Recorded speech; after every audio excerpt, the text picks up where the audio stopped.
বগুড়ার দুপচাঁচিয়া উপজেলায় উম্মে সালমা হত্যাকাণ্ড ঘটনার ভাঁজে ভাঁজে যেন রহস্য। দেশব্যাপী আলোচিত এই হত্যাকাণ্ডে যোগ হয়েছে ভিন্ন মাত্রা। খুন নাকি ডাকাতি, রহস্যের জট ছিল শুরুতেই। তবে র্যাবের প্রেস ব্রিফিংয়ে ডাকাতির ঘটনা নিছক সাজানো বলেই উঠে আসে।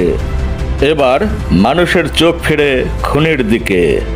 ওই ব্রিফিংয়েই জানানো হয় ছেলে সাদি ছিল মায়ের খুনি। তবে না, সত্য ধরা দিল পুলিশের অধিকতর তদন্তে। খুনি এবার অন্য কেউ। মূল হত্যাকারী হিসাবে এবার আটক হয়েছে দুপচাঁচিয়া উপজেলার উত্তর সাজাপুর গ্রামের আইয়ুব আলীর স্ত্রী মাবিয়া বেগম। তার সহযোগী হিসাবে আটক করা হয়েছে তালুস পশ্চিমপাড়ার মুসলিম উদ্দিন এবং একই এলাকার সুমন চন্দ্র সরকারকে। মূল হত্যাকারী মাবিয়া বেগম ভাড়াটিয়া হিসাবে মাওলানা আজিজুর রহমান ও উম্মে সালমা দম্পতির বাসায় বসবাস করত।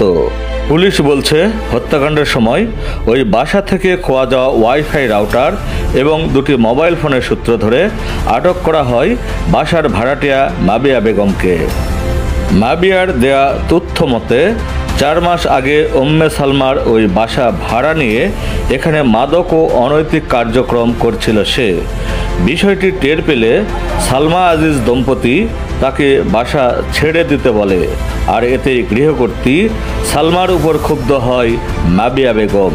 এবার সালমাকে খুন করতে মাবিয়া বেগম পরিকল্পনা আঁটে সহযোগী মাদকসেবী মুসলিম উদ্দিন এবং সুমন চন্দ্রের সাথে। পুলিশ বলছে আটকের পর মাবিয়া, সুমন এবং মুসলিম উদ্দিন উম্মে সালমাকে হত্যার কথা স্বীকার করেছে। তাদের দেখানো জায়গা থেকে হত্যাকাণ্ডে ব্যবহারকৃত জিনিসপত্র এবং ওই বাসা থেকে খোয়া যাওয়া জিনিসপত্র উদ্ধারও করা হয়েছে।